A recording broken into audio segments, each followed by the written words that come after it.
Hello everyone, आज की video में हम दो टॉपिक पढ़ेंगे।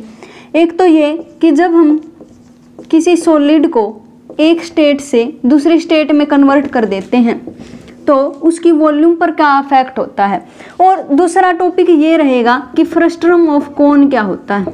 फ्रस्टम ऑफ कोन, उसका total surface area, curved surface area और वॉल्यूम को कैसे कैसे फाइंड आउट किया जा सकता है।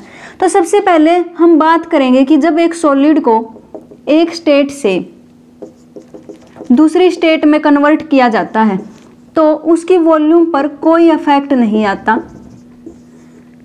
उसकी वॉल्यूम जितनी पहली स्टेट में थी उतनी ही दूसरी स्टेट में रहेगी। तो जैसे कि हमारे पास एक कैंडल है और वो सिलेंडर शेप की थी, एक ऐसा सिलेंडर जिसकी 24 सेंटीमीटर तो हमारे पास क्या थी, हाइट थी, और 6 सेंटीमीटर क्या थी, रेडियस थी। उस कैंडल के वैक्स को पिघला करके एक नई शेप में कन्वर्ट कर दिया गया, जो किस शेप का था, सफियर की शेप का, सफियर की शेप का। तो फिर ये पूछता है इस सफियर की जो रेडियस है वो कितनी होगी। अगर कन्वर्ट करने के बाद, एक स्टेट से दूसरी स्टेट में कन्वर्ट करने के बाद जो वॉल्यूम है वो अगर सेम रही होगी तो क्या होगा, वॉल्यूम ऑफ सिलेंडर वो किसके इक्वल होगी, वॉल्यूम ऑफ सफियर के इक्वल होगी। और सिलेंडर की जो वॉल्यूम होती है वो क्या होती है, pi R square H is equal to volume of sphere. Sphere की क्या वॉल्यूम होती है, 4/3 पाई आर क्यूब।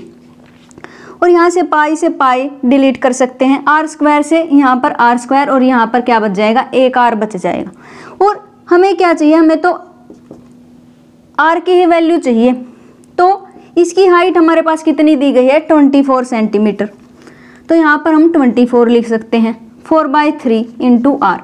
तो यहाँ से इजीली हम क्या कर सकते हैं, आर की वैल्यू कैलकुलेट कर सकते हैं। तो इसका एप्लीकेशन क्या है, जब भी हम एक सॉलिड को एक फॉर्म से दूसरी फॉर्म में कन्वर्ट करते हैं, जैसे कि हमने यहाँ पर एक सिलेंडर को पिघला करके किस में कन्वर्ट किया, सफियर में कन्वर्ट किया है, तो क्या होगा, उनकी वॉल्यूम सेम ही रहेगी। और इसी बात का ध्यान रखते हुए वो क्या करता है, क्वेश्चन को फ्रेम करता है। कई बार तो वो क्या पूछ लेता है कि हमारे पास एक सफियर दिया गया है और उसकी वॉल्यूम दी गई है, और फिर ये पूछता है सिलेंडर है जिसकी रेडियस दी गई है तो उसकी हाइट बताओ कि कितनी होगी। तो इस तरीके के क्वेश्चन वो इस बात पे फ्रेम करता है कि एक स्टेट से दूसरे स्टेट में कन्वर्ट करने के बाद भी उसकी वॉल्यूम कैसी रहेगी, सेम रहेगी। तो अब बात करते हैं कि फ्रस्टम ऑफ कोन क्या होता है। सबसे पहले हमारे पास ये होता है एक कोन,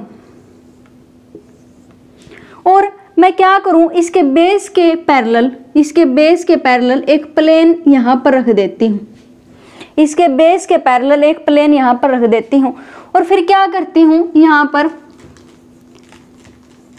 इसको ब्लेड से क्या कर देती हूँ, कट कर देती हूँ इसी हिस्से को। तो ये क्या होता है, इसी को हम क्या कहते हैं, frustum of cone, frustum of कोन।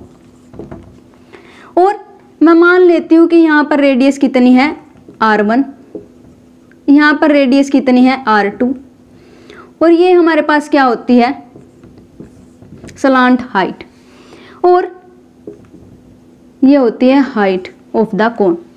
अगर मैं क्या करना चाहती हूँ, इसकी वॉल्यूम फाइंड आउट करना चाहती हूँ, वॉल्यूम ऑफ फ्रस्टम ऑफ कोन, तो जो वॉल्यूम ऑफ कोन होती है वो क्या होती है, 1/3 पाई आर स्क्वायर एच। लेकिन यहाँ पर तो दो रेडियस हैं, एक तो इस बेस की और एक इस बेस की, और जो R2 है हमारे पास वो R1 से कैसा है, बड़ा है। तो इसका मतलब इन दोनों रेडियस का ही यूज किया जाना चाहिए अगर मैं इसकी वॉल्यूम को फाइंड आउट करना चाहती हूँ फ्रस्टम ऑफ कोन की। और जो कोन की वॉल्यूम होती है वो क्या होती है, 1/3 पाई आर स्क्वायर एच होती है। तो हम क्या करते हैं, यहाँ पर R की जगह क्या पुट कर देते हैं, R1 square plus R2 square plus R1 into R2 into H. ये क्या बन जाती है, हमारे पास volume of frustum of cone बन जाती है। और इसी तरीके से कर्व्ड सरफेस एरिया होता है जो किसी कोन का, वो क्या होता है, पाई आर एल होता है। एल हमारे पास क्या आती है, स्लांट हाइट होती है। अब यहाँ पर हमें किसका curved surface area find out करना है, हमें तो फ्रस्टम ऑफ कोन का सरफेस एरिया फाइंड आउट करना है। और फिर से यहाँ पर क्या हो गया है, हमारे पास 2 रेडियस आ गई हैं, लेकिन यहाँ पर तो एक ही रेडियस है। तो अब हम क्या करेंगे, यहाँ से हम इसको लिखते हैं पाई r1 + r2 × l। ये हमारे पास क्या बन जाता है, फ्रस्टम ऑफ कोन का एरिया बन जाता है, कर्व्ड सरफेस एरिया। और L हमारे पास क्या होता है, जिसकी वैल्यू हम पाइथागोरस थ्योरम से भी फाइंड आउट करते हैं, वो क्या होती है h² + r2² - r1²। ये होती है हमारे पास स्लांट हाइट की वैल्यू।